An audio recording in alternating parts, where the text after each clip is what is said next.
Hello Chicago food lovers, నేను recently simply south grand opening వచ్చాను and this is listed in top 50 US restaurants in New York times and వాళ్ళ digital మెన్యూలో 350+ items add అయ్యాయండి and every dish is really super tasty. బెన్నె dosa చాలా బాగుంది. అలాగే meet substitute కి తోటకూర liver fry biryani, ఇదైతే అద్భుతం అని చెప్పాలి. ఇంకా ఇవే ఫ్లేవర్స్ మీ ఇంట్లో నుంచి కూడా ఎంజాయ్ చేయాలనుకుంటున్నారా? అయితే డెలివరీ సర్వీస్ కూడా అవైలబిలిటీ ఉంది. Food, taste, ambience and service ఇంకా what not everything top notch అని చెప్పాలి.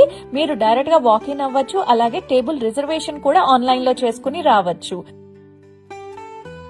మీ ఇంట్లో ఏమన్నా పార్టీస్ అలాగే ఈవెంట్స్ ఉన్నాయా? అయితే సింప్లీ సౌత్ వాళ్ళు క్యాటరింగ్ కూడా చేస్తున్నారు. ఫైనల్లీ నా ఫేవరెట్ ఫిల్టర్ కాఫీ అయితే తాగుతున్నాను. అలాగే మీ ఫేవరెట్ ఫుడ్ ఏంటో కమెంట్స్ లో పెట్టండి.